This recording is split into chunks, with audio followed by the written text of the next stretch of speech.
Vanya Bell will break down all things Bachelor, including our fantasy game. Check it out. What's up, First Take fam? Thank you so much for hanging with us on this Feel Good Friday. Next Friday, we're going to be in New Orleans. First Take coming to the Big Easy for the NBA All-Star Game. Catch us live Friday, February 17th. The location is the 4th floor of the Riverview Room on Decatur Street. We're going to have special guests, giveaways. Come on down, pack the house. We want to see you up close and personal. But right now, a lot to get into. KD returns to Oklahoma City. So who balls out more Saturday night?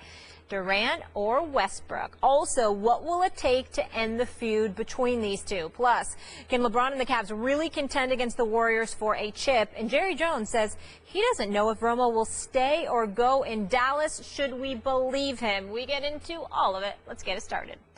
What's up, everybody? Come on in. Welcome into First Take on this Feel Good Friday. Thank you so much for hanging with us. Molly Qerim here holding things down in Bristol. Your boys are in their hometown of NYC, and as you can see, Stephen A is already hyped. Max too. Fellas, how we doing? What's going on? What's going on? What's going on? Doing great, ready to go. Let's do it. All right, let's work, and you know where we're starting. Russell Westbrook went hard in the paint again with his 26th triple-double of the season. The Thunder snapped their 4-game losing streak against the Cavs with the Big Three playing. Now, the Thunder's next home game, Stephen A just mentioned it, will have even more eyeballs on it as Kevin Durant makes his much-awaited return to OKC, where I don't think he'll be receiving a warm welcome. How do KD and Westbrook feel about the reunion? I can't wait to see the people that I really built relationships with over my time there. And, you know, I'm sure fans that I got to know during my time playing there, even though they might not cheer for me out loud, I'll give them a wink, and they know what we have deep down inside. You know, obviously Kevin's done a lot for Oklahoma City and our team when he was here, so it's kind of up to them. It doesn't really matter to me one way or another. It's a basketball game, got to go out and compete. Are you going to tell them anything when you meet them? I don't talk to nobody during the game. Oh, the drama. KD's ready to see folks' true colors. Stephen A., what do you expect? Well, I expect the crowd to boo Kevin Durant, but booing him not because of venom and hostility that they usually aim their ire at when they do things like that, but more so because in support of Russell Westbrook. I think it's one of those situations where Kevin Durant, the human being, is hard to boo. He's had his moments, even against people like me, where he hasn't been, you know, on the up and up. But for the most part, he's an incredible individual. He's an incredible basketball ambassador. He's a good man. He's done a lot for that community and various communities throughout this country. He's very philanthropic and charitable. We know about the $1 million donation after the tornado, and we've seen a lot of things that he's done throughout his 9 years associated with that franchise, 8 in Oklahoma City. It's hard for them to justify having any true venom for him because he doesn't deserve that. He's a really, really good guy. The flip side to it, however, is that the manner in which he departed and the way he left Russell Westbrook in the lurch, followed by Russell Westbrook willingness to stay on board, sign an extension, and basically tell the city of Oklahoma City, I'm not going anywhere. I'm here. He might have left, but I'm still here. And then to turn around and perform the way that he performed, I think you're going to have a city that's basically saying, you left us because you, in the end, were trying to say you couldn't win a championship here without Russell Westbrook. We're not going to hate on you, but we're going to love on Russell Westbrook. And if we have to do that by making life a little bit uncomfortable for you, although we appreciate you a great deal, that's what we're going to do. I think that's what they're going to do, Max. Yes, they're going to boo Kevin Durant because he left them in the lurch because, as you said, Stephen A., they're supporting Russell Westbrook. But I doubt that most fans in OKC have real venom toward Kevin Durant. Look, before Kevin Durant got to OKC, before the franchise moved, and then they got Durant, OKC was known as the parking meter capital of the world. I mean, like that. What was the reputation of Oklahoma City? No one thought about it, and when they did, what did they think about? Kevin Durant, more than anybody, put that city on the map, and the residents there the denizens of Oklahoma City, I'm sure, are aware of that on some level. So, of course, the guy who left you in the lurch leaves, comes back. The way he left you, the fact that he left you for your rival, the fact that Westbrook shows all the kind of characteristics, not only in terms of loyalty and his staying, but in terms of the mental toughness and attitude and everything. And that was even apparent when they played together. So, yes, they will boo Kevin Durant because of all those things, but it will lack the venom that sometimes is accompanied with a returning player who left their team in the lurch because of what I mentioned. He put that town on the map, and they have to be aware of that. Well, I don't think it's just about him putting the town on the map, Max. I think that, again, you know, his greatness was one thing. But the thing about it is that, he, you know, again, he was incredibly charitable and generous to that community. He wasn't a guy that just showed up and played great basketball. He was somebody that gave back to the city. That's why the city loved him so much. And I think that, you know, in the end, they're always going to recognize that. A matter of fact, it wouldn't surprise me at all. I don't know this to be a fact, Max, but it wouldn't surprise me at all if we discovered that Kevin Durant was still giving back to that local community in Oklahoma City, because I really believe he's that quality of a guy. And when you say all of that, again, go ahead, I'm sorry. But doesn't that feed some of the negative feelings in the sense that if you looked at Durant and you looked at Westbrook and you had to guess who was going to leave, you'd have guessed Westbrook.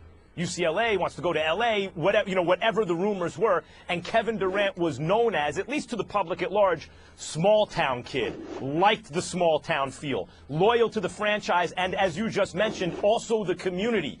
Soft-spoken, not hyper-aggressive like Westbrook. He seemed to symbolize, he seemed to be emblematic of what they were going for in Oklahoma City. And the fact that it was that guy who left and the other guy that stayed, if anything, to me, that seems like to fans, especially as you've been harping on, left to the team that you should have beaten in Game 7. So it's not like even the residents there can think, well, yeah, he had to leave because he had no choice. He wanted to win a championship. They got to be thinking, dude, you've been to a finals. We came that close last year, and with Billy Donovan now, we're going to get there, and now you leave? I thought you loved it here. I thought we loved you. Wasn't it Westbrook who was looking to go and you looking to stay? If anything, to me, that fuels it, no?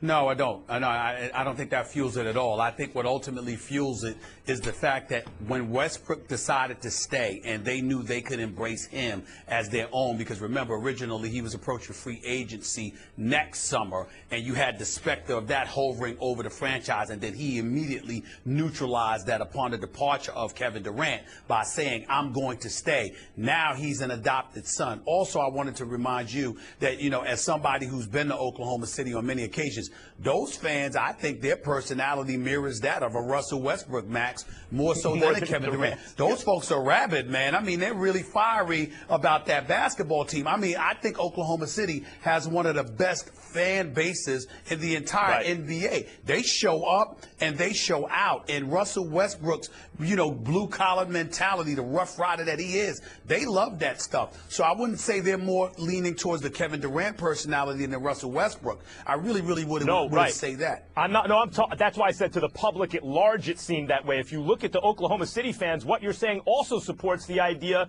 of a little more venom toward Durant than maybe is anticipated, because, you know, if you are that kind of fan, then you always have suspicions about Durant versus Westbrook, who is more fiery. All of a sudden, that guy turns around and leaves and then comes back. Is that going to be a good reception? Well, to me, the reason why it will be somewhat of a bad reception is because when he left, everyone threw and drowned Russell Westbrook with questions about how he left because of you. He left because he didn't believe he could win a championship with you. And I think inherently you have a whole bunch of folks in the locals that thought that was incredibly unfair to Russell Westbrook. You're in a Western Conference Finals. You're up 3-1. You're 48 minutes away from a berth to the NBA Finals. And y'all can't close the deal. And we're looking at Russell Westbrook as the reason why instead of one of the top 2 players in the world. That doesn't work for a lot of people. And I think when they looked at Kevin Durant, the manner in which he leave, that he didn't go to Russell Westbrook's face, that he didn't look at him and explain to him, bro, I love you like a brother. It's just what's best for me and my family. This is what I want to do. I just want change, etc., etc. That he didn't do any of that. That when they saw Russell Westbrook on camera saying, I found out like y'all found out, I think inherently a lot of people looked at that, particularly the locals in Oklahoma City, as something incredibly disrespectful to Russell Westbrook. Not to mention the fact that you didn't know, Max, meaning they believed, but they didn't really know how Russell Westbrook was going to respond from this perspective. If I'm getting that shrapnel of inquisition, of probing, of cynicism attached to me, doesn't that inherently make my season, my upcoming season, that much harder? It wasn't just that Kevin Durant left. He didn't make life easier for Russell Westbrook upon his departure, and it wasn't just because Kevin Durant was leaving. It was because Russell Westbrook would be there having to answer all of these damn questions. I think people recognize that. And in fact, when you look at the breakup, as it were, in terms of who's winning the post-relationship, that's obviously Westbrook. Durant has misspoken several times, intentionally or not, has created more controversy. They're unselfish in Golden State. What is he implying about, or what can we infer about that? What is he saying about Westbrook? Westbrook then has to answer those questions. Westbrook smells cleaner and cleaner in this, and Durant, his reputation has suffered even in the post-breakup phase. Also doesn't bode well for the reception in OKC for Durant tomorrow. Speaking of controversy and reputations, let's get into the other hot topic from yesterday. All everybody was talking about was Charles Oakley in the New York Knicks. After all the drama that went down at MSG, Stephen A. was at the Garden, and he took us even more inside, talking with Oakley yesterday on the Stephen A. Smith radio show. Listen up. I was there 4 minutes, and one of the guys went to him, well, all them guys are watching you, looking at you. I said, I don't know. They have to tell Dolan whenever I walk in the Garden. Then about 8 to 10 guys come out. We got orders. You have to leave. They said exactly to you, we have orders. You have to leave. You have to leave the building. Yes. That's when everything started. Did you say anything to James Dolan? No. So I'm going to walk in a place and just start hollering out, James Dolan. I mean, that's embarrassing, man. I did not do none of that. I didn't know the man was sitting in front of me at first until they walked over there. If I'm hollering something directed to him, how could he hear something to 4 rows and everybody in the Garden hollering? I've been trying to sit down with this man for 4 or 5 years, find out what did I do to make him dislike me. All I did was play hard for him and gave him my heart every night. So he don't have to like me, but he didn't have a right to send. I mean, I bought my ticket to get in. All right, so Oakley opening up to Stephen A., and then the Knicks releasing this new statement Thursday. There are dozens of security staff, employees, and NYPD that witnessed Oakley's abusive behavior. It started when he entered the building, and it continued until he was arrested and left the building. Every single statement we have received is consistent in describing his actions, everything he said, since the incident is pure fiction. Stephen A., we know there's 2 sides to every story, sometimes 3. Did Oakley's comments yesterday change your position? It didn't change my position. In the interest of fairness, I always try to present both sides. It's incredibly important to recognize that everything Charles Oakley has stated, the Knicks have emphatically denied. They said that it's not true, that he's incredibly erroneous and deceptive with his words. That's what their position is. My position is this. I have known Charles Oakley for 20 years, at least. He's never lied to me. I can tell you that. He has said many, many things over the years, privately and publicly. And Max, Molly, y'all know how I am. I'm a double and triple check. I'm gonna do it a week later, a month later, 6 months later, whatever the case may be. I have never heard words uttered out of Charles Oakley's mouth and turned around and found out that he was lying. The man hasn't lied. He states what he states. He means what he means. He says what he says, and he's usually incredibly unapologetic about it. So much so to the detriment of his own self. Max Kellerman, take it, for example, his words to me yesterday on my radio show. He sits up there and says, hey, I did what I did. Yes, I did. He said they weren't law enforcement officials. Had it been a law enforcement official that walked up to me and identified himself as the NYPD and told me to do something, I would have done it because I'm not going to break the law. He said, but some guard and security dude coming up to me and telling me that I have to leave even though I have a ticket to attend the game, I'm not going for that. Now, all of us would sit up there and say, look, man, it's Garden Security. They got their orders. I know a lot of members of Madison Square Garden Security. They're fantastic individuals who were incredibly reluctant. who were incredibly reluctant for to years, do and a lot of those anything guys to have him. been there. A lot of guys who've been there for years at Garden Security. You've seen them for years there. Yeah, absolutely. So the fact that they would sit up there, and I mean, they did it because they had to. I'm only bringing up that point, Max, to say this. I thought he was wrong to even treat Garden Security like that, because essentially they're enforcement inside Madison Square Garden. But Charles Oakley openly admitted he disagreed with me. They're not the police. They don't have a right to do it. So that's his position. And I only say that to say, listening to that, you would still attach a level of culpability and responsibility to him for that behavior. And he still stood by his ground by being honest enough to say he didn't agree with me. So again, you take that and you juxtapose that to the history of the New York Knicks and some of the things they are alleged to have done. They've denied it, but there have been people that said Charles Oakley was being followed to the restroom on frequent occasions when he had been at Madison Square Garden, that individuals have been harassed if James Dolan didn't like them and stuff like that. New York Knicks categorically deny that stuff, but it's not the first time that's been said about them. So again, Charles Oakley, in terms of veracity, truth, he does appear to have that on his side, because most New Yorkers are not going to believe anything coming out of the Knicks' mouth. And then their statements prior, when the incident first happened, with that one line where, you know, he needs help, and then the follow-up to yesterday doesn't help their cause from a PR perspective, Max. First of all, that was a great interview on your show with Oakley. That was truly excellent.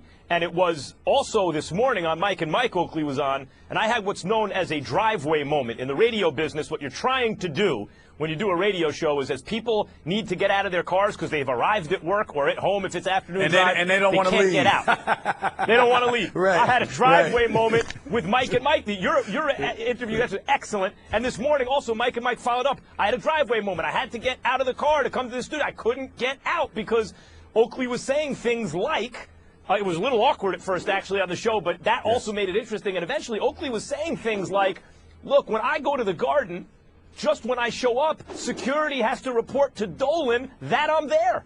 Why? Why? What did Oakley do that it needs to be reported that he's there? Criticize Dolan or the Knicks in public? What, are you kidding? They deserve criticism. He's doing it out of love for the franchise, not because he doesn't love them.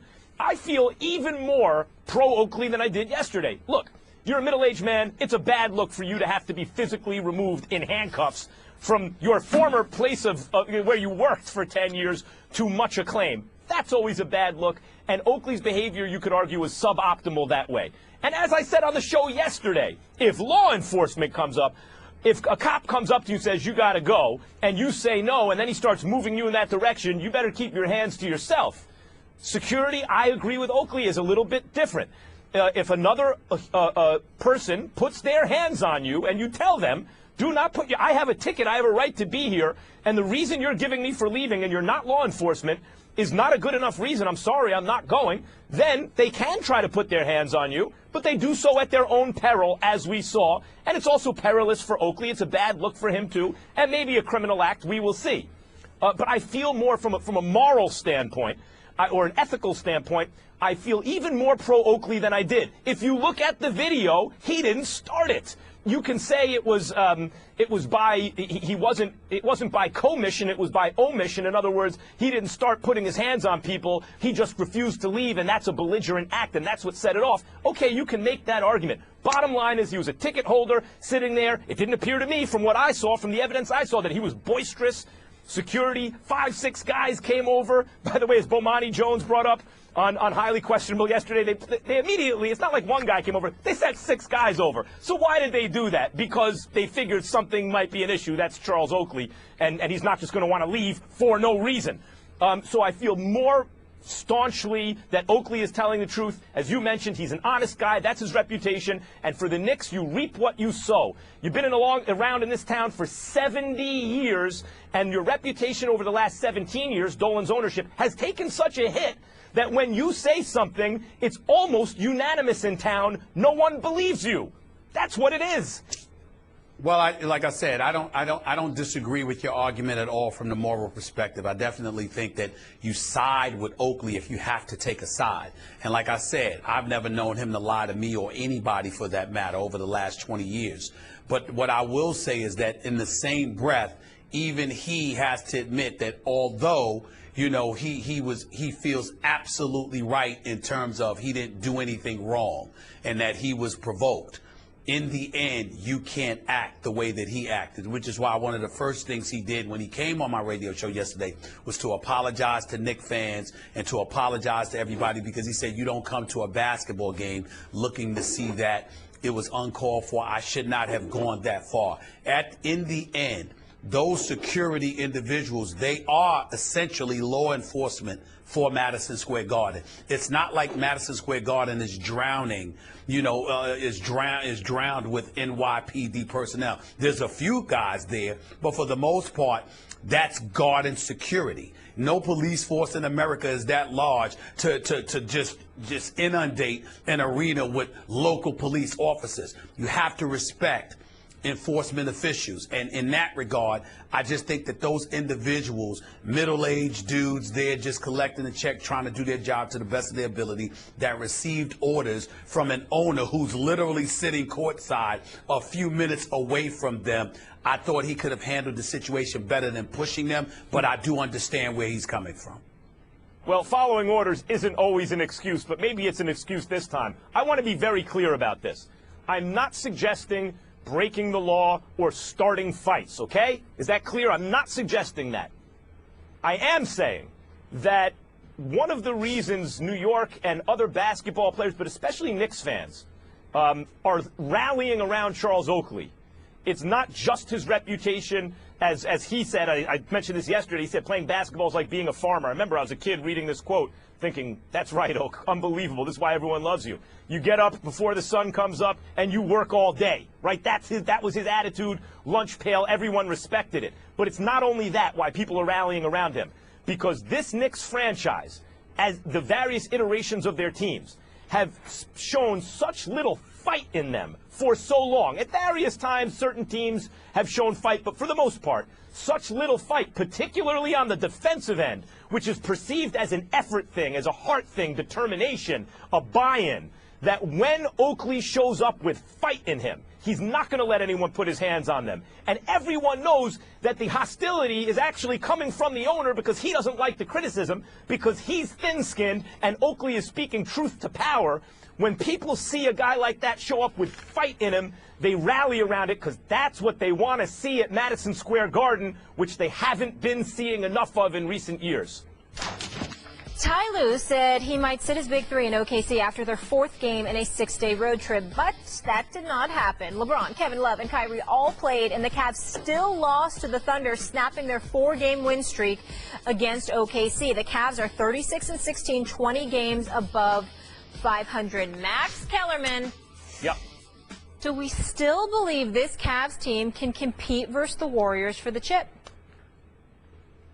Believe is the operative word, Molly. Okay. Because if you believe, it's based on faith. Mm-hmm. You know, and when you think about what that means, some will take that to mean faith, meaning belief in the absence of evidence, right? Because if there was evidence there, then it wouldn't be faith. It would just be rational thought.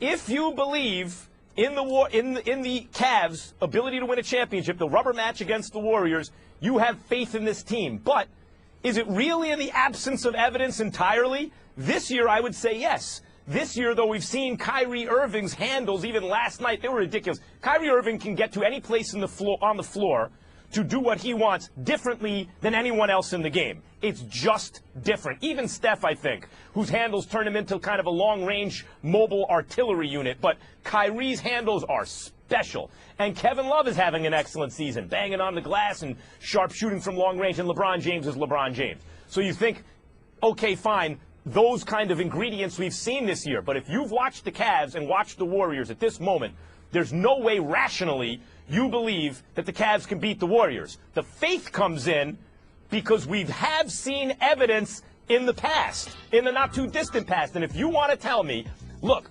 I just saw what LeBron James did in the finals last year when it looked like all hope was lost. And so based on that past experience, even though this team is not playing the way that team did, and there are changes every year, even if the principal characters remain the same, the nature of a team can change. But I have faith in LeBron. I can buy that. So that's you're the a believer, reason I think to be it's a clear, series. Max. You're a believer. it's a series. But if you say who's going to win that series right now, it started today, I have to say the Warriors. What have the Cavs shown that tells you that they can win that series right now? Only faith in LeBron. No, it goes deeper than that. I disagree. I'm not saying that the Warriors are not the favorites, but I disagree that we haven't seen anything and that we shouldn't think that the Cavs can repeat. I think the acquisition of Kyle Korver, who, by the way, is shooting nearly 50% from three-point range for the Cavaliers. It's like 49.4% from three-point range. I think that's a big deal, particularly when you consider the fact that LeBron James, 55% of his assists are to spot-up three-point shooters. Remember, we're getting J.R. Smith back eventually. You've got Kyle Korver. Kyrie Irving is nasty. There are questions about Kevin Love's back. There's no doubt about that. And I think if you look at the Cavs and you view them as a spot-up shooting team for the most part, or Kyrie dancing one-on-one, that's not going to be enough. But here's where it gets interesting. Playoff basketball slows down. Playoff basketball gets more physical. And if LeBron James decides that he's going to be a power forward, playing with his back to the basket, posting dudes up and attacking from that level, not only could the Cavs potentially be more efficient offensively, but they can disrupt Golden State's rhythm by slowing the pace and slowing them from being the up-tempo team that they want to be. And so when you have a situation where you're looking at Golden State, Max, there's no doubt that they're the favorites. There's no doubt that they're the most lethal offensive force that we've seen, arguably, in modern times. What makes them so dangerous is that teams actually try to shoot jump shots against them. And where that's a problem is the additional length of Kevin Durant with an Iguodala, with Draymond who can defend, with Clay who can defend, and their ability to disguise and hide Steph Curry on the defensive side of the ball is very significant. But posting them up and slowing them down minimizes that to a degree. And because of it is why I say the jury is still out, and I still give the Cavs a chance. The Warriors are the favorite. Max is right about that. But I can't rule out the Cavs with the trading deadline approaching, and I can't rule out the Cavs if they decide to play big boy basketball come playoff time. That's where it's going to get interesting, because you're not going to beat Golden State shooting perimeter shots, but you might have a chance with Zsa Pachulia in the middle if you decide to post up. It could get interesting. Well, you're still talking about faith in LeBron, because you're absolutely right. You identified the weakness in the Warriors, which is even though they have length now, because Durant is practically a 7-footer and they can play defense, they're a little light in the butt, as they used to say. You know, they don't have that big, strong guy holding it down in the middle, and so you can post up against those guys. It's one of the reasons the Clippers don't do better against them, because Blake Griffin, for whatever reason, whether it's Doc Rivers not calling it for him or Blake not getting down there, won't consistently do that against that team.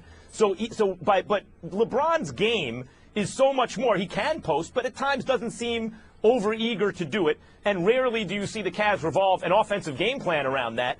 You're still talking about faith in LeBron, and I understand it. He is such an amazing player, and he's so focused on winning championships by any means necessary now, whether it means getting Kevin Love going by sacrificing a playoff game in Toronto just to get Love going. Okay, that doesn't work. What else do we have to do? Let's just hunt down mismatches against the Warriors, and then in the fourth quarter it'll be all me and Kyrie Irving thinks LeBron. You know, whatever he has to do, he'll do.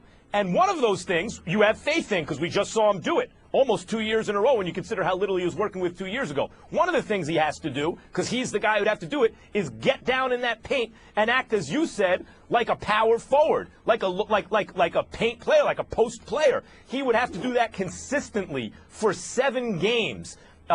Even that kind of light at the end of the tunnel for this team, that little ray of hope, is a long shot. But if someone could possibly do that, I suppose it's LeBron James. Think about the Warriors' offense right now, Stephen A., and you've praised their defense in the recent past. Think about their offense. They run sets where the best option for the other team is a wide-open Klay Thompson from 3. Think about that for a second. That's the best option sometimes the other team's got.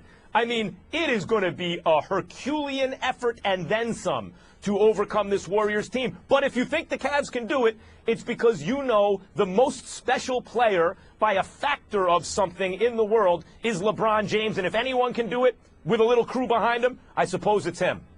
Well, I don't think it's just about faith in LeBron James. Just like I have faith in LeBron James, you've got faith in Steph Curry. You've got faith in Kevin Durant. Of course, it's all about faith to some degree. You got to believe in somebody. But I think that the part that you're missing is that it's not just playoff basketball. It's who's going to get the benefit of the calls because of their style of play. Let's take into consideration real quick, Max, how that 3-1 deficit turned around for Cleveland. LeBron ultimately got Draymond Green ejected. How did that happen? When the bodies collide and Draymond Green ended up on the floor because LeBron knocked him down. And then I thought it was a bogus ejection suspension ultimately, because I didn't feel he should have been suspended. But at the same time, he sort of kicked at the thigh of LeBron James, and then ultimately his track record doomed him. Okay. What about Game 6 when you and I still fawned over how LeBron James blocked Steph Curry's shot and then turned around and talked smack like him? Like, who do you think you are? You don't know whose house you in this regard. So those kind of things. In other words, the series, once they were down 3-0, got exponentially more physical. And then check this part out, Max. Why is that so relevant? Because up until that point, it wasn't that physical. Why? Because we were led to believe, and we've been conditioned to believe, that the NBA got softer because they wanted a more up-tempo style of game that was more appealing to the eyes of the fan. But when LeBron was down 3-1, all of a sudden they squashed that and they let it get physical. Why? Because he put his star power on the line against it. Yes, the star power. But it is LeBron, Stephen A. It's LeBron who went at Draymond. It was LeBron who, it's Sun Tzu, the art of war. When your enemy is agitated, provoke him. He did that to Draymond. He screamed on Steph. He laid his reputation on the line to counteract the changes of the rules to see if the refs would really do it. That's all LeBron. Yeah. I'm not disagreeing with you. I'm saying that it buffers my point. My point is, because of LeBron and his star power and the fact that he was allowed to get away with being more physical, I'm saying to you, that's an element we can't ignore. Because if the NBA allows that physicality to come into play come finals time, that's another reason it can get significantly more interesting. Hey, it's Matthew Berry from the Fantasy Focus 06010. Well, this week, the Bachelor podcast has The Bachelor. Yes, Nick Viall, the definitive Nick Viall interview, along with myself, Mike Golick Jr. and Stefania Bell, to break down all things Bachelor, including our fantasy game. Check it out. For Roger Goodell, it's no joke. After handing off the Super Bowl trophy to Robert Kraft on Sunday, Goodell quickly left the stage. Now we had Browns left tackle Joe Thomas adding fuel to the fire, reaming the commish after that presentation. I especially enjoyed how over-eager Roger was to smile at all the Patriots and give them the big handshake. But then as soon as he gave him the trophy, he scurried off that stage like a rat. It was awesome. The rat. This summer, Thomas wasn't shy about his feelings on Deflategate, saying he would equate what Tom Brady did to driving 66 miles per hour in a 65-mile-per-hour speed zone in getting the death penalty. Herm Edwards is here with us. No days off for you, kind sir. Thank you for being with us. We appreciate you. I'm going to start with Max here, though. Max, what's the real reason you think players are speaking out against Goodell? Players are speaking out against Goodell because they correctly identify him as a defender of the brand of the NFL. He never rides for the players, almost never. Almost always sides with the owners. Yes, they are his employers, but in a sense, so are the players in the sense that they help generate revenue. They really are all in it together, and it's a matter of how they divvy up the pie. But he is such a defender of the brand that the players, who literally, they're well compensated, obviously, but literally put their lives on the line. It's a blood sport. Blood, sweat, and tears. See an owner who is ride or die, see a commissioner who is ride or die for the owners. And every time. And so whether or not that's actually his job description, they recognize that. They see, oh, okay, you are a puppet or an instrument of ownership, and you are here to control, and oftentimes it feels like to them, crush labor. Got it. you're against us, we're against you. I think that's the mentality of a lot of players in the league. The players speak out against Goodell because they're children and they need to grow up. Let's call it what it is. The fact of the matter is that the NFL, like any brand, puts its brand first. You are bigger than the individual. The brand, a.k.a. the shield, was here before you arrived. It'll be here when you're gone. And the thing about it is that I will openly confess, Max, opinions like that, and I'm not knocking you for it, I'm just pointing to the fact that we work for ESPN. We don't come before the brand. ESPN will put the brand before us any day of the week and twice on Sundays. And guess what? I'm not knocking them for it because they're supposed to, because the business is more important than one individual component. We work for the brand. The brand comes before us. And if we have to be sacrificial lambs for the expense of the brand, that's what big boy rules entail. Guys need to grow up and get over it. There is a collective bargaining negotiation that takes place. Everybody and their grandmama knows that Roger Goodell works for the owners. The players, even though they have a lot to do with the $18 billion plus the NFL earns annually, the fact of the matter is it goes into the owners' pockets, and the owners pay the players, and they also pay the commissioner. And just like they have to go out on the field every Sunday and capitulate to rules and regulations governing the game, Roger Goodell has to capitulate to the wishes and desires of 32 owners. These are not children. They're grown men with families and mortgages and bills who should be beyond the point of having to fully understand what comes with it. And I don't think they accept it enough, and that's their problem. I say this for a person that has worked under the brand. I've seen this brand develop and become maybe the biggest sports business entity in sports right now. When you think about the brand and the protection of the brand, as Stephen A. and Max, you mentioned it, is very, very important. I will say this. Players and coaches chose the profession of being professional football players and professional coaches. And so you understand when you come underneath that brand that the brand is bigger than any individual, and it always will be. It's bigger than the commissioner as well. One day there'll be a new commissioner. The brand will still continue to flourish. As you know, that there has always been somewhat of a disagreement between players and what we call the commissioner's offices is really the mouthpiece of the owners, per se, but he is kind of the middle guy. And he sits there, and that's why they pay him $40 million to sit there and take that criticism. And players know that I would rather say things against a commissioner rather than my owner, because he works for the owners. And that's another way to have a communication. I do think there's a lack of trust there with players and ownership, not the commissioner and ownership. Mm-hmm. But the problem is the commissioner is the voice for the league, but also the voice for the owners.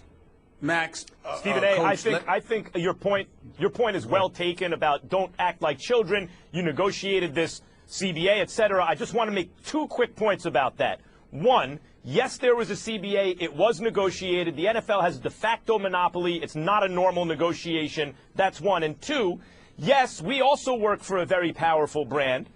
We are not putting our lives on the line, and that changes the way you feel about things if you feel you are being sacrificed on the altar of the brand. And finally, I lied, there are three. Depends who's running the show. If there's a popular president of a network, then people like him. You don't hear people speaking out against him or her. If he's unpopular, meaning there's a sense by labor he's not doing a good job or not being fair, people will speak out. I think that's the case here. Well, I think the important point, Coach, and I wanted to piggyback off of what you said because I think it's incredibly important to point this out. Where Max says, I get where you're coming from, but Coach, like Coach said, Max, they chose this. Nobody forced them to participate in NFL competition. They chose this, and they knew what they were getting into. But, Max, the biggest point that I don't think you've ever brought up, but I'll bring it up, is this. What Coach just said. The commissioner answers to the owners. Why don't you call out your owner? You know why you don't? Because you know better. You know where your bread is being buttered.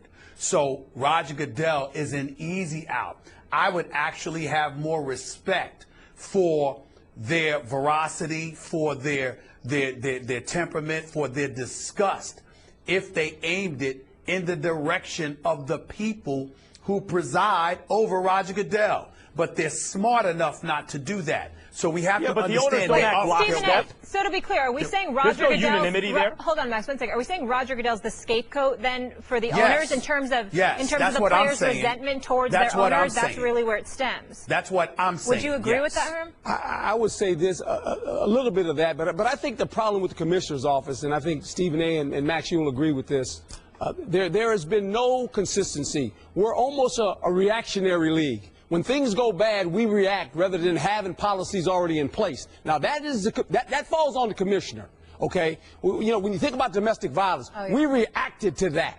We react to a lot of things that should be put away already and have a standard, because players want this. They understand. There's always rules. There's rules of the game. But the players don't see the line always seems to move. It's almost, what does public opinion say? We'll react this way. Yeah, that's a good point, Coach. But where I would challenge you is that you're mentioning the commissioner. Yes. I would also respectfully mention DeMaurice Smith, who's the executive director of the Players Association, because two things that I religiously bring up about him is that, A, if you're the commissioner and you've collectively bargained something, obviously you believe you have the wiggle room to exercise things arbitrarily to the degree that he does. But number two, and more importantly, you're not inclined to be but so receptive to the players, because their representative is someone everyone has acknowledged you have a cantankerous relationship with, because everything is turned into a legal issue, which means that we can't talk about Roger Goodell without talking about DeMaurice Smith too. Yeah. The owners, by the way, Stephen A., the owners don't act as one all the time. They represent 1/32 of interest. So a player may agree with his owner's position, but the commissioner's looking out for the brand as a monolith, as one giant thing. And that's what the players feel crushed by. The brand always wins. Just remember that, man. The brand is always going to win. And it also stands for not for long. Herm Edwards, thank you so much for the player, coach, and, of course, the analyst perspective, the insight. Appreciated. You will be back with us in a little bit. In a little while. Okay, looking forward to that. Again, welcome into First Take. Thank you guys for being with us. We appreciate you. 1 hour in the books, but one more to go. Stephen A. and Max both in New York City. Stephen A., what can we expect in hour number 2? Oh, that damn Jerry Jones making news again for all the wrong reasons. What else is there to talk about? Actually, there's a lot to talk about, but you know I'm going to have an opportunity to talk about Jerry Jones. I ain't going to pass up on that. If there's a lot to talk about, including if T.O.'s mad about not getting in 2 consecutive years to the Hall of Fame, how's he going to feel if Randy Moss gets in the first time? Hour number 2 right now. 4 takes, that's true. 3 takes, not me. 2 takes, you lucky. First take, you got me.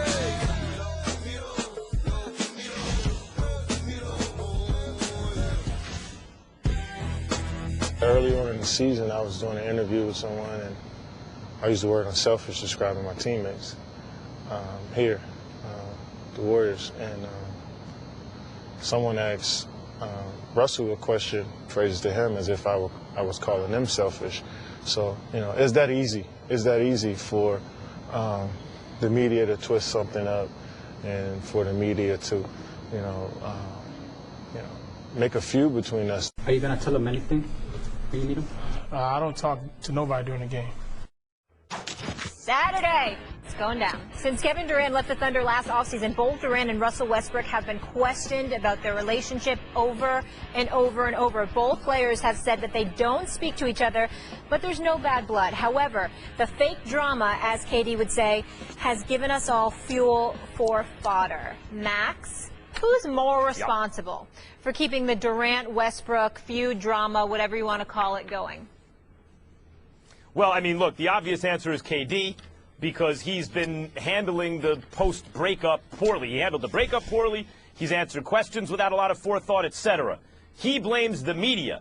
But if you want to know the true culprit, it's the schedule maker. You think about the NBA, we all know what's going to happen after 20-something games. We know what it's going to wind up with. So there's this, you know, between Christmas and May, you know, there's a lot of dead space there where pro basketball fans are looking for stories. Deflategate kept you know, in the Super Bowl, everything kept us preoccupied for a while, but now that's gone, and we're just thinking about basketball, and we're waiting for KD to return to OKC, and it simmers and boils and simmers and boils, and we're waiting and waiting and waiting. So anything, like, you can point to KD and the missteps he's had, and he can point to the press and say, well, you blew them up into other stuff, but that's what the media does. Of course, we're looking for stories because the fans are hungry for stuff. They're thirsty for it. And he gave it to us, and we ran with it, sure. It's really the schedule makers that have put together a schedule that's led up to this point where all this stuff could happen up to this moment. That's ridiculous. Ain't no damn schedule maker. It's Kevin Durant. And Kevin Durant is responsible because of how he departed. Yes, they've seen each other at the Oracle twice in Oakland. We get all of that. But it comes down to Kevin Durant. Because the reason why this story is brewing, why we waited for his return to OKC, was because of how he departed OKC and how he left Russell Westbrook in the lurch. And by in the lurch, let's make sure everybody understands what we're talking about. We're not talking about Kevin Durant leaving Russell Westbrook and Russell Westbrook has to play without him. We're talking about Russell Westbrook having to deal with questions and the specter of being the reason as to why Kevin Durant left. He couldn't win a title with Russell Westbrook. Everybody knows that. I have members of the Golden State Warriors who defend Kevin Durant by saying, come on, Stephen A., you knew he was never going to win a title with Russell Westbrook. You have friends of Kevin Durant who he swears I don't speak to, little does he know, who swears he wasn't going to win a championship playing for Russell Westbrook. You have players in the NBA who for some reason, inexplicably, he doesn't believe I talk to, evidently, who have told me he was not, he was saying he's not going to win a title without Russell Westbrook. And who's been left to answer all of those questions? That's been Russell Westbrook, because Kevin Durant has played with the two-time Western Conference champions who won a title over the last 2 years. And you have Steph Curry as a distraction, and you have Klay Thompson as a distraction. You always have Draymond Green as a distraction. So he's buffered, Max, and insulated by what surrounds him, along with the specter of people like yourself, me, and others who believe they're going to win the title. To insulate Kevin Durant, what does Russell Westbrook have? Steven Adams, Victor Oladipo, and others. He has no insulation. He's left all by himself to answer questions as to why Kevin Durant left. That's why this is on Kevin Durant. Two different things. Look, obviously, the way they broke up and what's happened since then, that's on Durant. We agree about that. But allow me to employ the Socratic method once again on this program, Stephen A. Smith, to prove my point. Wasn't it you? Socratic? As in Socrates? Yes. Okay. Yes. All right. I didn't realize. I'm just checking. I was just checking. I didn't know. You said Socratic. I had to hear it correctly because I needed to know. I got my dictionary. All right. Go ahead. Stephen A., wasn't it you who said that when Kevin Durant signed with the Golden State Warriors, he ruined this season? Yes. And why did you say that? Why is the season ruined? Because I think it's a foregone conclusion who's going to meet in the finals. Yes. Right. And what we do in this business, what you do, what we all do, the way we understand the world is we tell stories. We map narratives onto what's going on. Stories needs heroes and obstacles, and can the hero overcome the obstacle? And we have to keep people interested. And the reason you don't like what happened was because it's hard to keep people interested, including yourself, when you know how it's going to end, at least the two teams that will be involved. That's fair. There's very little drama. That's fair. So there are not many stories to hook onto. The major story that was not Cavs Warriors, like so I guess it's the minor story. The only other story that people really hooked onto this year was what's going to happen when KD goes back to Oklahoma City. That's the only other thing we're really watching. I mean, you could talk about the Clippers and what's going on there, and can the Spurs surprise everyone, even in this season. And here and there we have some things, some melodrama in New York. But the second biggest story, other than the finals, was Durant's return to OKC. It's not happening until now. That's the schedule maker. That's building the drama to give us something to talk about. Max, I must confess to you, as Socratic as that explanation was, it was very fluent and very skillful and smooth in the manner in which you did that. I have to confess, I really, really like what you just broke down. And I still disagree. And here's why. Because even though it was smooth and eloquently stated and on point, I'm not disagreeing with you. Ultimately, what sparked and elevated the interest of it wasn't the schedule, but it was the actions of Kevin Durant that preceded the scheduling. We weren't paying attention to, this weekend and Kevin Durant going back to Oklahoma City until the manner in which Kevin Durant departed really irked us to some degree. It was that sparked the interest in tomorrow night's game, which, by the way, Max, I will be at. Without question. No, that's a tremendous thing. That's a tremendous place to be tomorrow night. No question about that. I wouldn't expect you not to be there. Of course, we expect you there. But I want to just get back to one quick point that you brought up earlier. Those who say that Durant, he knew he was never going to win with Russell Westbrook. They came a few possessions away from going to the finals. Yeah, they say that, not me. They looked like the most talented team in basketball. Just eyeball test halfway through the conference finals, if you had to say who's the best team in basketball, you'd have said the Thunder. They got that close, and that was the new coach's first year there. And that's one of the reasons, if you want to argue it's Durant, it's because it's like, dude, you almost got there, and it was the first year you tried, and maybe you should have won the title last year. What do you mean you can't win with this guy? Maybe underneath it is, maybe he doesn't like that guy. I'm not a guy, there you go, and I'm not a guy who believes you cannot win with Russell Westbrook. I don't believe that. I believe you can win with Russell Westbrook because he is the most athletic point guard in the history of basketball, Molly. The history of basketball. We have never seen a point guard as athletic as that dude. Assassin's mentality, unbridled aggression. There's something else they could possibly win beyond the title. Let's get into that right now, gentlemen. So Russell Westbrook clearly in the running for MVP this season. He is averaging a triple-double for the season. Over 30 points, 10 rebounds, and 10 assists per game. His team is fighting for a playoff spot at 7th in the West heading into tomorrow's showdown that Stephen A. will be at against the Warriors. Max, what can this game do for Westbrook's MVP hopes? Can he lock it up? No, you can't lock it up yet because Harden's having a tremendous season, because Isaiah Thomas is doing things, and Stephen A., we've talked about it on the show. We've discussed the MVP candidacy. But something really interesting has happened last night, and maybe it can continue. Russell Westbrook, for the first time, didn't just go bananas with 40-point triple-double, which is amazing to say. Like, he didn't just do that. Who else can do that? And he's doing it more than anybody, almost ever. Certainly in the modern era. He didn't just do that. He beat one of the two heavyweight teams in the league, the Cavs. And that was the first time he's led the Thunder to a win over one of those teams. So if he follows that up with a win against the other heavyweight, you just beat Ali, you're going to beat Frazier now, or vice versa. You beat the Golden State Warriors behind another crazy triple-double. He's definitely the leader in the clubhouse. He was my preseason pick for MVP. I believe he will win the MVP. But and this will be a piece of that evidence, a big piece, if he can follow up a win with a 40-point triple-double over the Cavs with something similar over really the only other team that truly matters. Yeah, he'd certainly be the leader in the clubhouse. This game could cement the MVP award for Russell Westbrook. And I'm going to explain why, while recognizing my vote right now would be James Harden. And Isaiah Thomas for the Boston Celtics is coming up, and he's making noise. It is a legit three-horse race for league MVP honors, and I think it's close. But because it's close, here's why a game of this magnitude can do something for Russell Westbrook. We're assuming that Russell Westbrook is going to continue to play this way, which means chances are if the season ended, Max, he'd be the first person to average a triple-double in the season since Oscar Robertson did it in 1962. That's a big deal. We see the electrifying play that he puts forth.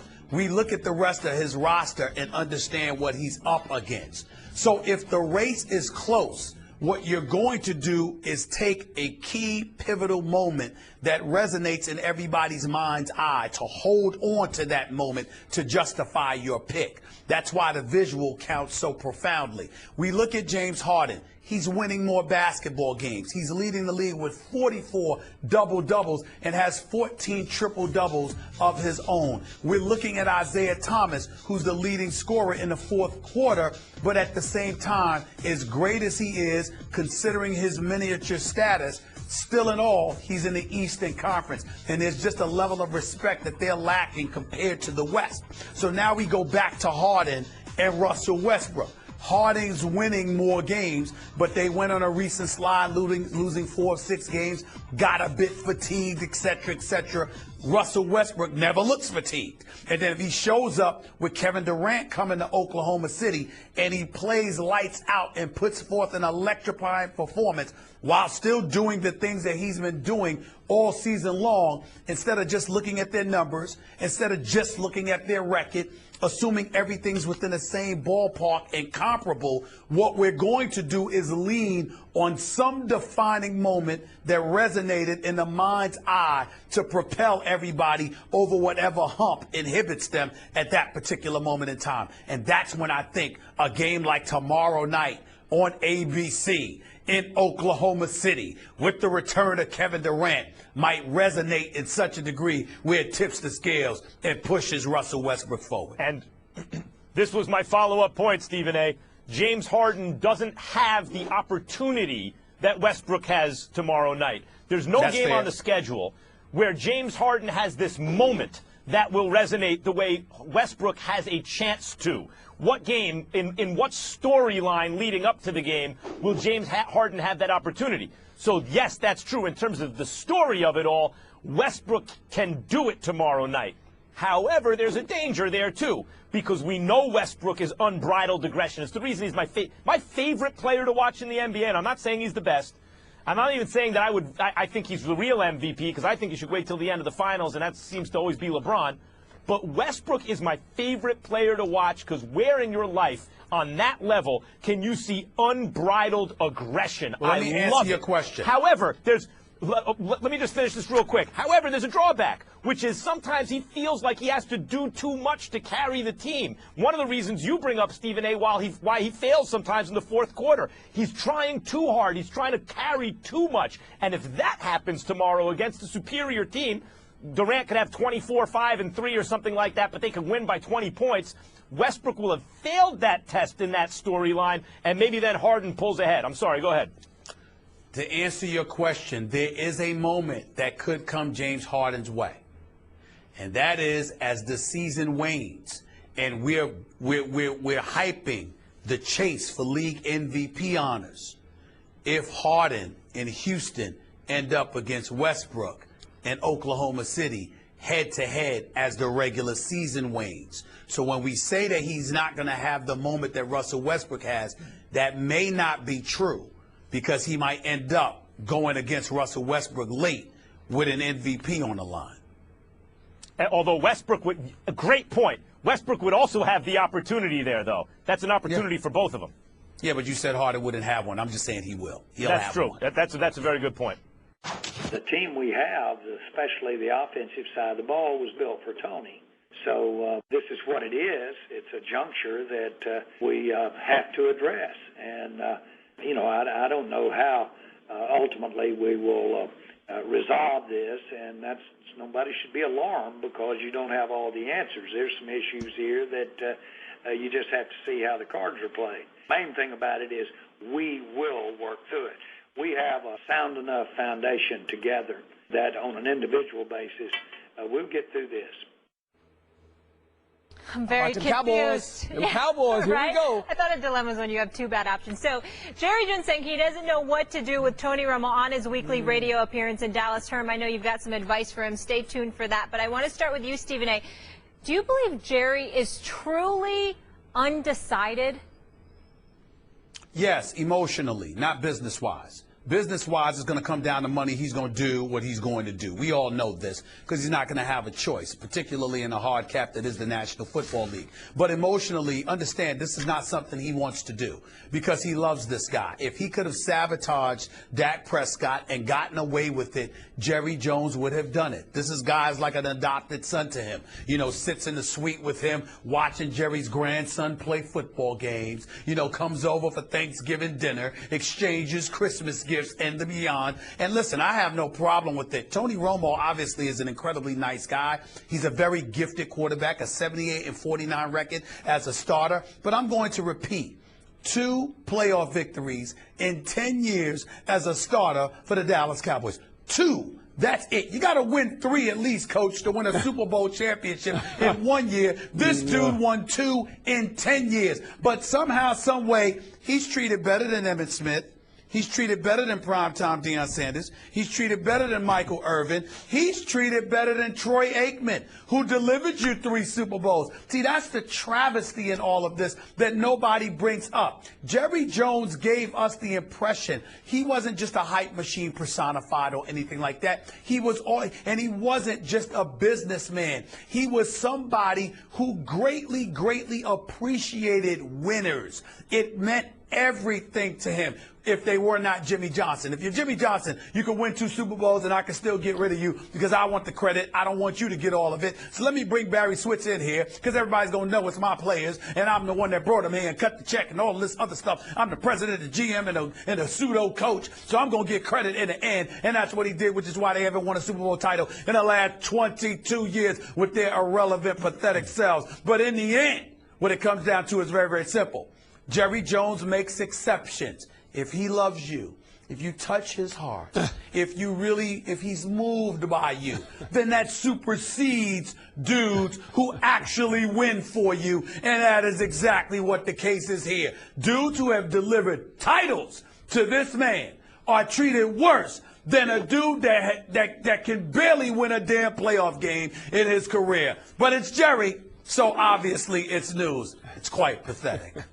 Jerry Jones has not made up his mind to answer the question. He has not. He doesn't know. But if you don't like Jerry Jones, and I'm not one of those people, and I don't think, Stephen A., you are either, or a lot of people who criticize the Cowboys don't like him.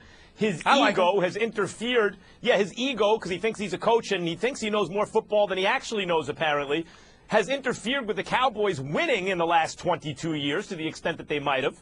But they've won more than some. They haven't been awful. So he has a big ego, obviously, and that sometimes comes first. But he inspires loyalty in the people around him, and that says a lot to me about someone's likability, you know, their character. Do you like them or not? So I find him hard to truly dislike. But if you dislike Jerry Jones, you'll enjoy this because he's powerless right now. Jerry Jones, the owner of the Cowboys, is completely, utterly powerless. He doesn't know what he's going to do, but I know what he's going to do. Dak Prescott will start next season. There's nothing that's going to change that, no matter what Jerry Jones wants. So he'll spin it around in his head a million times, and in the end, he'll land on Dak Prescott because that's the reality. I don't dislike Jerry Jones, but if you do, you'll enjoy this because as big as his ego is, the thing he dislikes most, I'm sure, is to, in fact, have no power in the situation. This is a fait accompli. Dak's the starter. You guys make great points, and he has an emotional decision that he has to make, and he's struggling with it. What is he going to do with Tony Romo, obviously? And there's a lot of rumors out there, certain teams. If I'm Jerry, it's real simple, and he mentioned it.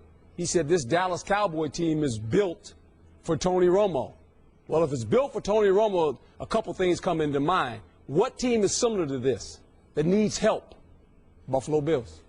They have Tyrod Taylor up there. They're not going to pay him the $15 million that he's due, probably March 12th. Probably going to cut him.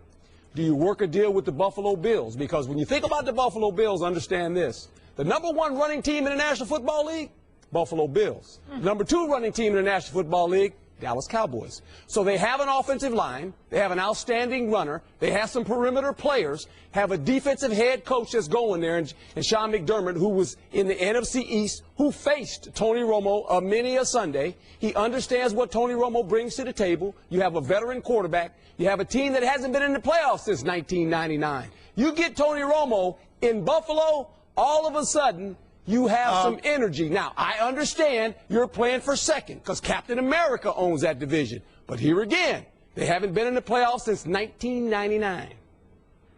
Well, Coach, here's where I disagree with you. Yes. And you would know this better than me, but even though you played football and I did it, and you know football because you are a coach and a player, I got you on this one, Coach. Are you ready? I want you to brace yourself. I want you to brace yourself. Max, you're gonna laugh at this too. Coach Herm Edwards. Yes, sir. Where do you live? Oh, you're gonna say weather. Hold on, where do you live, Coach? Carmel, California. And it's raining right now. And Coach, and that weather out there that you experience out in Cali, how does your skin feel when you come to Bristol? How do you feel, Coach? Coach, how do you feel? How do you feel when you come to Bristol? When you come to Bristol, right now, and you step out in that weather? Not real good. It's cold. Not real good. Now, Coach, we got you on the ropes. Hold on, y'all. Coach is on the ropes. He got you on the ropes. There we go. Now, Coach, check it out, Coach. Now we talk about Tony Romo. Yes. Mr. Back injury, hips, knees, everything. Right. We talk about Tony collarbone. Let me not forget that. Yeah. We talk about Tony Romo in Buffalo, New York, in October, November, December. You sure you want him there, Coach? Well, Buffalo? Stephen A., what is he going to do? He's going to do this a lot. He's going to turn around and hand it to the runner. This is not going to be Still got to throw. Well, still got to throw. Still got to get hit. Throw 25 times a game. Pressure will be off. 25 times a game. That's it, Stephen A. That's all they're going to ask him to do. When he does that, You're going to live there 6 months a year. When he's not a volume passer, Coach, he's a really good quarterback. That's you sitting next to Molly, being all warm and cuddly inside, because she makes us all feel that way. But damn it, she ain't Buffalo. Okay, when you get to Buffalo, it's a different ball game. You guys have to admit though, Coach came out of left field with that. That's a pretty good option. Hey, we've heard Denver, we've heard Houston, and they can't do it financially. Let me ask you this: do you remember a quarterback that played for Cleveland when they were relevant? His name was Brian Sipe. You know what school he went to? San Diego State. So, sun's always shining, palm trees. He played for the Cleveland Browns. And he played in the winter. That's that positivity that I was alluded to when I brought up Molly. That's that positivity. They're making everybody feel good. You see what I'm saying? Let's find the silver lining. Y'all need to stop that nonsense. Max Kellerman, you too. Stop acting like this cold weather don't affect y'all when y'all was used to being in warm weather. It affects everybody, Stephen A. Y'all need to stop It makes you better. Seriously. That's cold weather matters, man. I think you can't send Tony Romo to Buffalo. The cold weather alone will have him hurt by week 3. You got to be crazy. The Buffalo idea is very interesting, and it makes sense when you say it. But to Stephen A.'s point, there are other destinations that also make sense that aren't frozen over for those 6 months. Including Houston, including Denver. Look, this is business. When you trade Tony Romo, if you're going to trade him, you have the ability to get this. You can move up to 10. Buffalo has the 10th pick. You move up to 10. Are they willing to give a 10th pick for Tony Romo? They probably are. You're not going to get a rookie quarterback to play in it. You need a quarterback right now that has some gravitas, that brings energy to your stadium, and it's Tony Romo. He's the veteran guy that's out there. If Coach, you're talking about a first rounder for Romo? You better go to Denver. You probably would trade your 28th for their 10th, go back, and then get their 2nd. I'm telling you, anything can happen. If you think, Tony Romo is 72 years old. He doesn't have any vertebrae left. Coach, no matter where he goes, he has a back. He has a bad back. If you're Tony Romo, you want to be protected by what? Offensive line and a runner. He got an offensive line and a runner. He does have a coach. He has a bad back. If I'm Buffalo and you come to me and ask me anything to do with my first-round pick, click. Okay, we'll see. We'll see. Tony Romo is one blizzard away from IR. He's one blizzard away from IR. This is not fantasy football, Max. I know you and Stephen A. had to leave 2 days early to go to New York because you guys were scared to drive in the snow.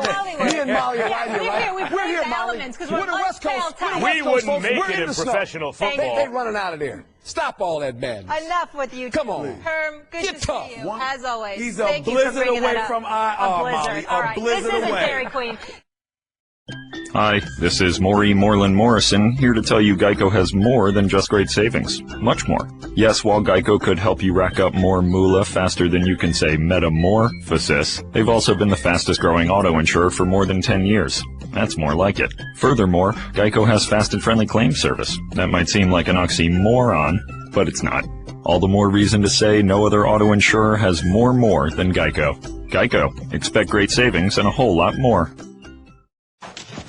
Oh, cryptic Phil Jackson, whose tweet earlier this week that referenced a Bleacher Report column critical of Carmelo Anthony has gone viral. But now Phil has said pump the brakes and tweeted that he was misunderstood. But I'm still confused. That's why we have Stephen A. and Max. So after starting a firestorm with a misunderstood tweet, I offer this piece. Our society is torn with discord. I'm against it. Let it be. So deep and so emotional. Jackson is an 11-time champion as coach of the Bulls and Lakers, but obviously things haven't gone well for Phil since he took over as the Knicks president of basketball operations. That was in 2014. Stephen A., has Jackson ruined his reputation? Well, I think he's on the verge of doing it. It depends on the Phil Jackson that you're looking at. Phil Jackson, the coach, will always be that individual that's captured 11 championships. That guided Michael Jordan and Pippen and those boys to 6, Kobe and Shaq to 3, and Kobe with Gasol and Bynum and those boys to an additional 2. Nothing can take away from what he accomplished as a coach. But his reputation as an executive has done, he's done irreparable damage in that regard. Number one, he has shown that he doesn't know how to lead an organization, that he was destined to be a coach. It actually, Max, I don't know if people have thought about this, and only basketball historians may think about this to some degree, but it actually gave credence to Mr. Jerry Krause and Mr. Jerry Reinsdorf, who never wanted him to be an executive when he was in Chicago. They said, you're a coach, that's what you should be. It actually even gave credence to to Jimmy Buss in terms of how he didn't want Phil to have a greater role than that of a coach with the Los Angeles Lakers because he came across as the Zen master who knew so much. What he knows how to do is take the parts that you give him and do something with it. But as the individual responsible for accumulating the parts, he falls significantly short. And then we also see that even the Zen master himself, filled with zen and calm and tranquility and intellectual and cerebral stuff and all of this other stuff. This is the same guy that can also be a child and be a hypocrite. Childish in his leadership of the New York Knicks and incredibly and flagrantly hypocritical when he puts out a tweet like he did yesterday, acting like the noise that was created belongs to somebody else in terms of that instigator role when it clearly fell on his shoulders. He is a man that is and should be highly respected for his basketball accomplishments as a coach. But as a human being, he has shown he leaves a lot to be desired because he's willing to be hypocritical, he's willing to be childish, and more importantly than that, he's willing to pass the buck to somebody else rather than embrace culpability on his own part, which is as weak as it gets as a leader. The answer is yes, Phil Jackson's ruining his reputation. And I want to get into a little more of what that reputation was. It's not just that he won championships wherever he went and all that stuff. Understand, he was on both Knicks teams that won championships, the 69, 70, and in 69 and 3 years later. The point is, he was the only guy to do that. There's no, I mean, if you look at Knicks history, he was on those teams. There were other players on both teams, but he was one of them on that team. That's it. 2 championships in the history of the franchise, Phil Jackson on both teams. And, in fact, was hurt in the first go-round and was still voted, I believe, a full share of the championship money because he was considered a big part of the team. Then he goes to Chicago. All 6 championships in Chicago. He's the coach. Then he goes to L.A., wins 5 championships. Understand what those championships meant in L.A. They went from 11 to 16. They went from way behind the Celtics. The Celtics are the premier franchise in the history of the NBA to one championship behind the Celtics. And because that most of the Celtics championships took place in the pre-modern era, before the absorption of the ABA teams, before the three-point shot, etc. In fact, when you weigh them, the Lakers are really the premier team in the history of known basketball in the known universe, right? So he's the coach that takes the Lakers over the top. He's the coach that delivers all the championships to the Bulls, and he's a player on the only two Knicks championship teams. That's a sterling reputation. And whatever you say about Jordan and Pippen and Shaq and Kobe and all these guys, they didn't win without him. The only one who won a championship without him was Shaq, and that was with Dwayne Wade and Pat Riley, and he only got one, and that was it. 0 for Kobe, 0 for Jordan, 0 for Pippen, 0 for Gasol. Zip. So Phil Jackson's reputation was amazing in that respect as a winner. Now, he took the money, $60 million. Stephen A., you've reported on this show that he didn't want it. He kept turning them down. He laughed at them. But eventually, the money stacks up so high, who's going to say no? $60 million. He had to say yes. Okay, fine. There's no shame in that. But once you take the money, you have an obligation to give it your best effort to win. And if this is Phil Jackson's best effort to win, that's even worse than if it's not his best effort to win. And if it's not his best effort to win, shame on him. It has damaged his reputation. And totally unnecessary, because all he had to do was do the job and act like he wants it. And apparently his belief is that showing up at the Garden and sitting in the stands is good enough. And it's not good enough. It's really unfortunate what he's done, and what he's done to a star like Carmelo Anthony in terms of his treatment towards it is really going to damage his reputation even further, because it's going to create a disincentive for individuals to want to come to New York. And that's really the crime in all of this. I'm glad you brought that up. The character assassination was something that people put up with in the past, by and large, because it felt like he had a grand vision, and because he won championships constantly wherever he went as a player, as a coach, that people let it slide. The ends justify the means, we supposed. He seemed like a decent enough guy and a deep thinker in certain respects, and at least by the standards of sports thinkers, he seemed to be a deep one. And so, okay, the character assassination of an opponent or whatever, or even of a player maybe to motivate him, an opponent to demoralize him, who are we to question the winningest guy ever? But when we see it in the service of something that it doesn't seem like the intention is to win, all of a sudden that casts everything in a different light. He just appears mean and vindictive, and it seems pointless. Case in point, Carmelo Anthony. So, yes, with you guys, the reputation certainly has been tarnished, and it's all just child's play. Why do that when you have 11 rings? In case you haven't heard, Terrell Owens did not get voted into the Hall of Fame in his second year of eligibility. The numbers are there, but Owens clearly has rubbed a few people the wrong way. Next year, another controversial receiver enters his first year of eligibility for the Hall. That would be Randy Moss, who has had his share of on and off the field drama. Max, should Moss suffer the same fate as T.O.? No, because two wrongs don't make a right. But if Randy Moss isn't a first ballot Hall of Famer, just shut the Hall of Fame down.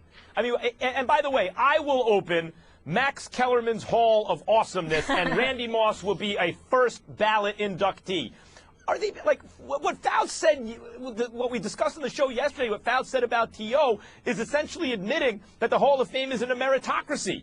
I mean, it's absurd. It's just a place where a small group of guys get together and we like you, we don't like you. Now, look, if they have a problem with T.O., who I don't remember, he didn't run routes, he quit on anybody, anything like that. It was some teammates didn't like him, although others liked him very much. It's that he played for a whole bunch of teams and balled out for all of them, including in the Super Bowl on one leg, where he was the best player on the field, either team, and that includes all the Patriots.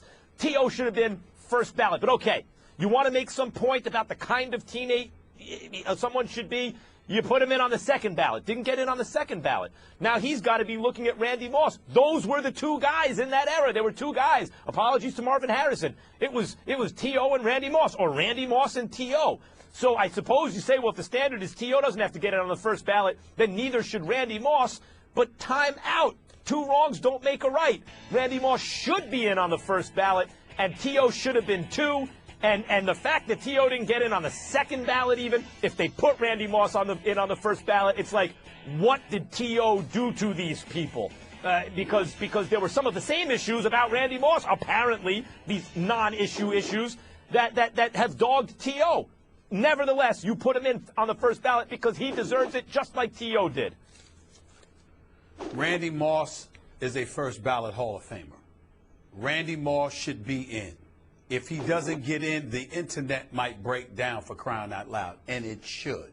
There is no question that Randy Moss is a first ballot Hall of Famer, somebody we should be very proud to have as our colleague here at ESPN, by the way, because I thought he did a great, great job this year.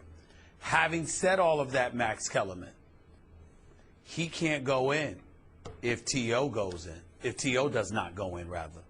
He can't do that.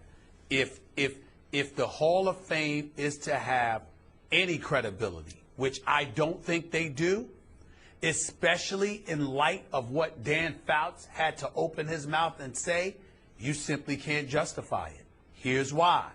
He brought up off-the-field stuff. Randy Moss had off-the-field stuff, but it wasn't just like T.O. Some of his off-the-field stuff were legal issues. T.O. never had that. That's number one. Number two, we go back to on the field. Randy Moss did have 156 touchdowns. T.O. did have 153. Randy Moss played in 218 games or so. T.O. played in 219 games. Randy Moss had 982 receptions. T.O. had 1,078. Randy Moss had almost 700 yet less receiving yards than T.O. And on top of it all, he's been on teams too. He was in Minnesota. He was in Oakland. He was in New England. He was in San Francisco. On two of those teams, there were questions as to whether or not Randy Moss ever gave full effort. Not ever, but there were times when they questioned He was his accused effort. of quitting on plays. He was accused of it. No doubt about it. Quitting on he plays. was accused about it. When was T.O. accused of that? When? When did that happen? Never. So my point is, if Dan Fouts and those folks in that Hall of Fame room who didn't vote for T.O., and that was their excuse, how do you ignore it when it comes to Randy Moss? I don't know how that works. So what I'm saying is, your point is accurate. Two wrongs don't make a right. You absolutely, positively must put T.O. in, or you must leave Randy Moss out to justify the explanation that they gave. None of it is satisfactory. They both should be in. Those but you are want damn bunch of damn. I don't even know what to by call that them logic, for making this by decision. that logic, That's by right. that logic, okay, so T.O.'s not in, so don't let Randy Moss in. Now I'm taking people out.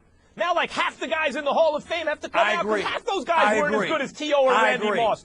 People I agree. You know, what drives me crazy Shut it about down. this is there are tough calls for the Hall of Fame, borderline cases. And by the way, I'm glad T.D. got in. I wouldn't have put him in.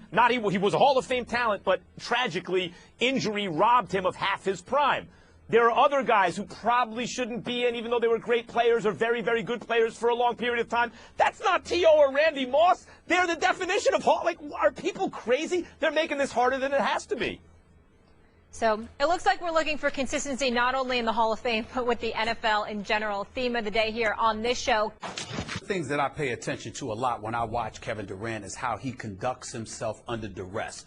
I know he's one of the top two players in the world. I remember nearly 5 years ago when he averaged 31 points per game on nearly 55% shooting in the NBA Finals against LeBron James. But there were moments, pivotal moments in fourth quarters where he was nowhere to be found.